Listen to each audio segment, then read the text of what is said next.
Around 900–500 BC, giant T-shaped pillars were rising at Göbekli Tepe, that is about 6,000 years before Stonehenge and roughly 7,000 years before the pyramids of Giza. Yet the people who erected them had no metal tools, pottery, wheeled vehicles, or beasts of burden.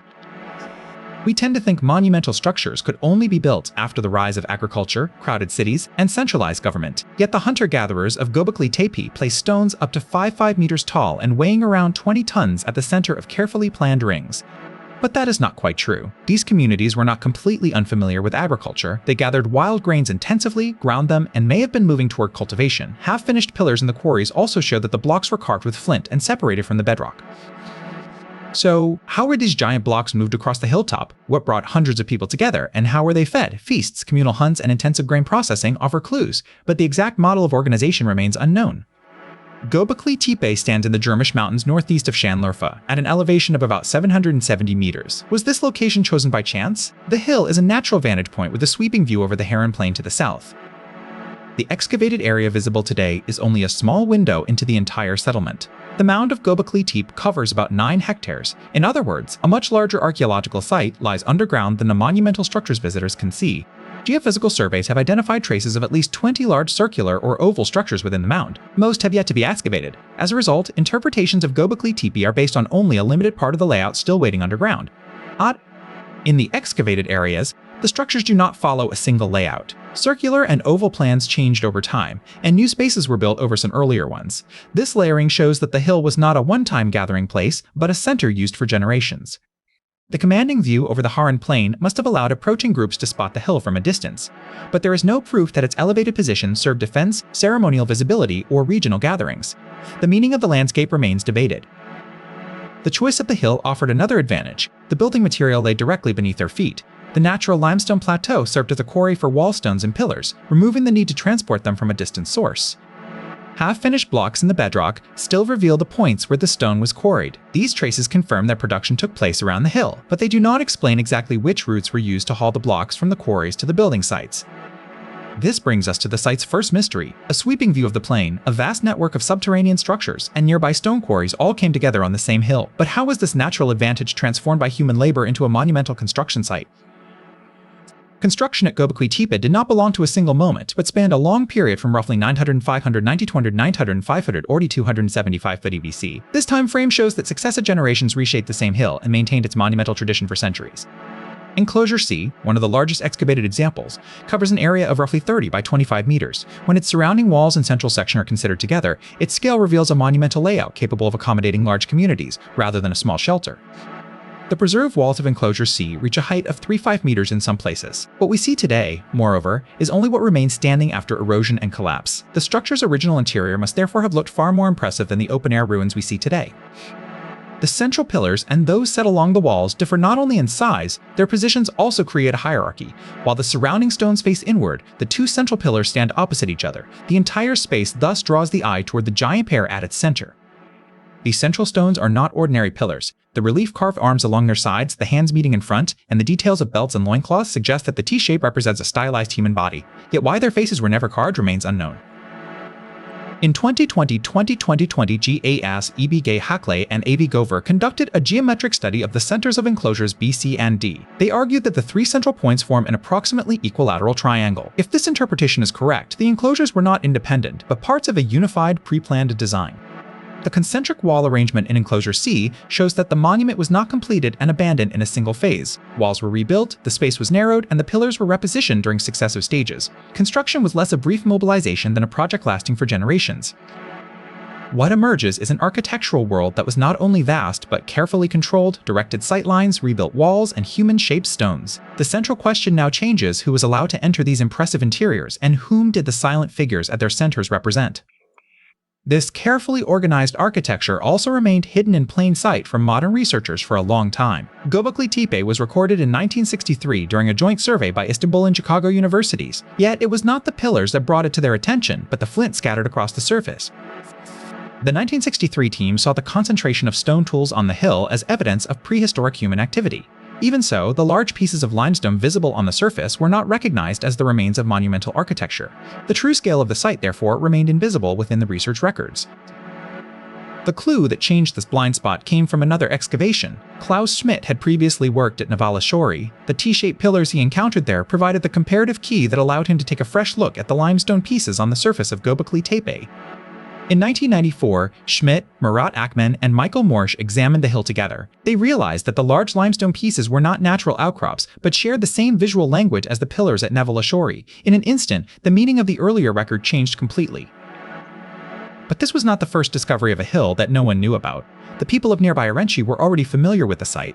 What changed was not awareness of the place itself, but the scientific recognition that the stones on its surface belonged to monumental and extremely ancient architecture.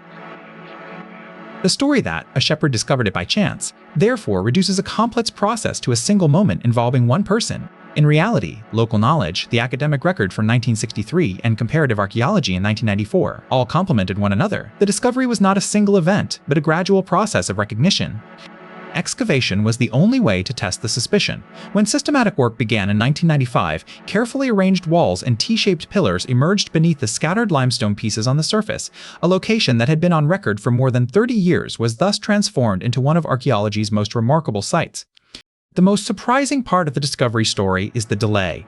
The evidence was on the surface, the site was in the records, and the villagers knew the hill. What was missing was a comparison that could make sense of the pieces. But once excavation began, could the first finds uncovered truly explain who had used this place? The first clue to the question of identity lies in the overall shape of the stones. Archaeologists interpret the horizontal top of the T as a head, and its upright shaft as the axis of a body. The shoulder line is not separately carved, yet the position of the arms reinforces this interpretation. On central pillar 18 in enclosure D, each finger can be clearly distinguished on the front of the shaft. Yet the T-shaped head has no eyes, nose, or mouth. The sculptor detailed the body but left the face invisible. This contrast makes the figure's identity even more mysterious. The belts do not all bear a single line either. Some examples feature H-shaped marks and buckle-like details, with hanging elements below that evoke animal hides. These differences suggest that the T-pillars may not be copies of the same symbol, but distinct personalities. The human form is not unique to the central pair. Some T-pillars in the surrounding walls also bear reliefs of arms and hands. Yet the dominant position of the central pair suggests they were not equal to those around them, but part of a hierarchically ordered community. Moreover, the artists of Göbekli Tepe were perfectly capable of depicting human figures with heads. On pillar 43, the vulture stone, a small headless human is clearly shown beside a scorpion and birds. Here, the missing head is part of the narrative. On the T-pillars, however, the face remains entirely silent. Nor was this visual language unique to Göbekli Tepe. At Immanuelle, on the banks of the Euphrates, T-shaped pillars with clearly indicated arms were also found in structures excavated before the settlement was submerged. The similarity points to a regional symbolic tradition. The roughly contemporary Urfa man from the same region proved that clearly defined eyes and a mouth could be carved into a limestone face. The facelessness of the T-pillars may therefore reflect a deliberate choice of representation rather than a lack of technical skill. So who were these faceless figures? They have been interpreted as ancestors, supernatural guardians, divine beings, or embodied forms of community identity. With no writing or artifact that names them, the strongest remaining clue lies in the choice and placement of the animals carved upon them. While the identity of the faceless stones remains unresolved, the animals around them offer another clue. Researchers did not find the same list of animals in every structure. Particular species dominate particular enclosures. This suggests the images may have been more than decoration, perhaps distinguishing different groups or narratives. Enclosure A, for example, stands out for its abundance of snakes, while the fox is more prominent in Enclosure B. This distribution gave rise to the idea that different communities may have carved their own symbols into the stones, but because the same animal may have meant different things in different structures, no definitive clan dictionary can be established. These different groups of animals suggest that the structures may have been associated with separate communities. Still, we do not know whether the reliefs were clan emblems, symbols of danger, elements of a narrative, or cosmological beings. The same images may have carried several meanings. In some interpretations, the rounded shape near the vulture's wing is seen as a head carried by the bird. The association of birds with corpses has suggested a funerary practice in which bodies were left exposed, yet no burial arrangement directly proving such a practice has been found at Göbekli Tepe. The stonemasons did not carve every creature in the same way. Some are low reliefs rising only slightly from the surface. Some predators were shaped as high reliefs projecting from the edge of the stone. This made the figure suddenly stand out as the viewer walked past. The animals depicted do not exactly match the animals that were eaten. While piles of bones tell us about food and hunting, the pillars often highlight snakes, scorpions, and predators. This distinction strongly suggests that the images were not simply an inventory of everyday game. The life-sized limestone wild boar found in structure D in 2023 proved that this world was not as colorless as it appears today. Traces of red, white, and black pigment remained on its surface. It was the first painted sculpture from its period to survive at Göbekli Tepe. The sculpture did not stand on an ordinary base. It rested on a bench bearing an 8-shaped sign, a crescent, 2 snakes, and 3 motifs that may represent a human face or mask. The colors and signs were meant to be read together, but there was still no writing we could decipher. The first advantage lay in the geology of the rock itself. The limestone around Göbekli Tepe forms layers between 0.60 and 150 meters thick, separated by natural fractures. Instead of carving away the entire underside of a block, the workers could select a layer of suitable thickness along a fracture line. Channels were then cut around the outline of the pillar. The marks suggest the use of flint picks and probably wooden tools as well. Once the channel reached the natural separation layer, wooden beams and wedges may have been used to lift the block from its bed. The material was not chosen at random either. The limestone here was hard and crystalline, and free of karst cavities, making it well suited to sculpture and masonry, yet it was still soft enough to be worked with flint. A stone age tool was sufficient when the right rock was chosen. The unfinished T-shaped example on the western plateau shows the limits of the undertaking. It is about 7 meters long and 1.5 meters thick. Had it been completed, its estimated weight would have reached 50 tons. Why was it abandoned? Because of a crack, or because the project was simply too ambitious? This giant example was begun at the edge of the plateau. This meant the workers had less rock to remove from one side and could see the thickness of the layer before starting. But as completed, it would have had to be transported several hundred meters to the mound. This is where the real uncertainty begins. No trace has been found at Göbekli Tepe that directly reveals the transport route, sledges or ropes. Wooden sledges and laid-out timbers are a comparative possibility inferred from megalith transport traditions in Indonesia. In other words, the method is plausible, but it is not an archaeologically proven system. An ethnographic record published in 1917 reports that, on the island of Nias, 25 men pulled a 4 cubic meter megalith 3 kilometers on a wooden sledge in 3 days. Conditions at Göbekli Tepe were different, but the account still shows what organized human labor can achieve. A more striking clue comes from Cody in West Sumba. Moving tombstones was not merely a technical task, but a ceremonial event attended by many witnesses. At Göbekli Tepe, did crowds gather only to pull the stones, or was the act of moving them itself a spectacle that forged a community? In ethnography, this form of organization is known as a work feast. Instead of paying wages, the host provides participants with abundant food and drink and receives their labor in return. At Göbekli Tepe, the first tangible sign of such a practice is the extraordinary concentration of food processing tools. A study published in 2019 by Laura Dietrich and her colleagues examined 726-8 grinding tools from the site. According to the researchers, this number was far too high to be explained by the daily cooking of a small group. It suggested that grain was processed on a large scale at particular times. The wear marks on the tools showed that grain was not only ground into flour, some stones were suited to fine grinding, while others were used for coarser crushing. Phytoliths found in nearby samples also clearly strengthened the interpretation that wild wheat and barley were being processed. An even more surprising discovery was 6 large limestone vessels found at the site. Some held as much as 60 liters. Oxalate detected in the gray-black residue inside them renewed serious debate among researchers over whether grain may have been soaked in water and fermented. But oxalate alone is not proof of beer. The same vessels may have been used to prepare porridge. Archaeologists therefore cannot determine the menu with certainty. What is clear is that these enormous stone vessels were better suited to communal preparation than to portions for a single family. Most of the bones had not been placed on the table whole. Cut marks point to butchery, scorched surfaces to cooking, and broken long bones to the extraction of marrow. Feeding a crowd, then, required a planned, multi-stage chain of processing after the hunt. These gatherings did more than satisfy hunger. According to a model proposed by Jens Notroff and Oliver Dietrich, groups may also have exchanged information, goods, and marriage partners there. In this way, feasting transformed a temporary crowd into a lasting regional social network. Even so, the scale of the food preparation does not prove that a ruling class was giving orders. Did households divide the work? Did specialist teams direct it? Or did different groups take turns? The communal table reveals organization, but the form of authority remains hidden.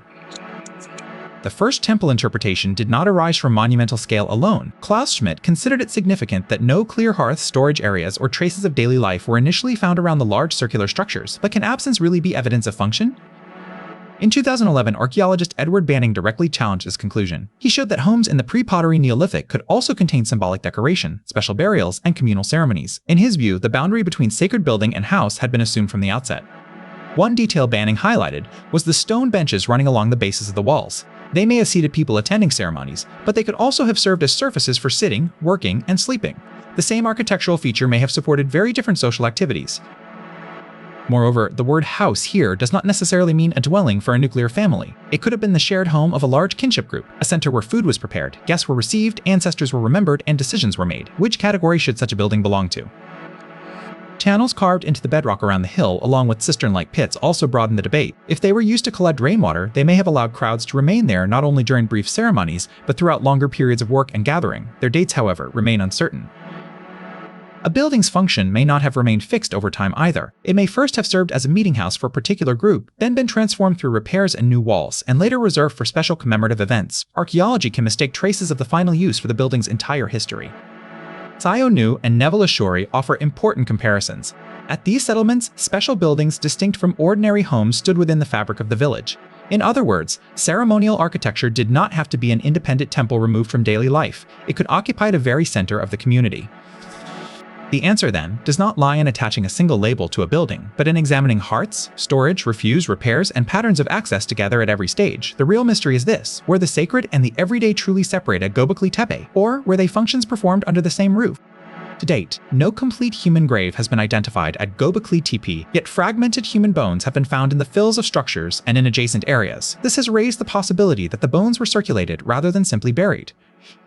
In 2017, Julia Gresky, Juliane Hilm, and Lee Clare conducted a detailed examination of 3 partial skulls. Each bore deep grooves carved after death, an alteration not previously documented in contemporary examples from Anatolia and the Levant.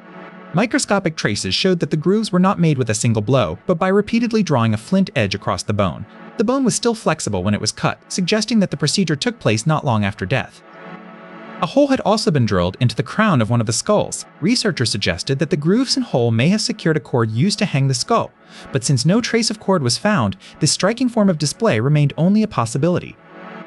This practice differed from the skull building at Sionu or the plastered skulls of the Levant, whose faces were reconstructed. At Göbekli Tepe, no face was created. Instead, grooves were carved into the bone, but was the purpose to show respect or to inspire fear? The detail that makes this harder to answer is that the skulls were found not where they were originally used, but in mixed fill. The archaeological context cannot reveal who carried them, whether their owners were relatives or enemies, or where they were displayed after being worked. The fill itself does not point to a single moment of closure. In the model proposed by Moritz Kinzel, Lee Clare, and Divrim Sunmez, a landslide possibly triggered by an earthquake around 8370–8241 BC severely damaged the large structures below and the surrounding dwellings. The disaster did not mean the end. Later, inhabitants reinforced some walls, remodeled Structure C, and salvaged stone from the ruins. They even used soil containing bone and charcoal from the old fill-in new mortar, turning the wreckage into material for reconstruction. Göbekli Tepe was inscribed on the UNESCO World Heritage List in 2018. The decision recognized the site as a heritage place of universal value, not only for its extraordinary stones, but also for its unique testimony to the history of how human communities organize themselves. Some of the original finds can be seen alongside a reconstruction of the structures at the Şanlıurfa Archaeology Museum. Together, they help visitors understand the scale of these stone-enclosed spaces and how the forms evoking the human body work together despite the fragmentary traces uncovered in the excavation. Research is now expanding to the wider Taş Tepeler region. The human-headed pillars and rock-cut spaces at Karahantepe suggest that similar symbols were shared by different communities. The central story is becoming one of a cultural landscape far broader than a single mound. The connections with Nevalashuri also challenged a basic assumption in the old historical framework: palaces, bureaucracies, or rulers may not have been necessary for complex communal projects. Social ties, shared symbols, and seasonal gatherings could also create powerful forms of organization. Yet the direction of causality remains unresolved. Did communal monuments bring people together more often and intensify food production, accelerating the transition to agriculture? Or did an increasingly settled life based on wild grains first make such long-term communal projects possible?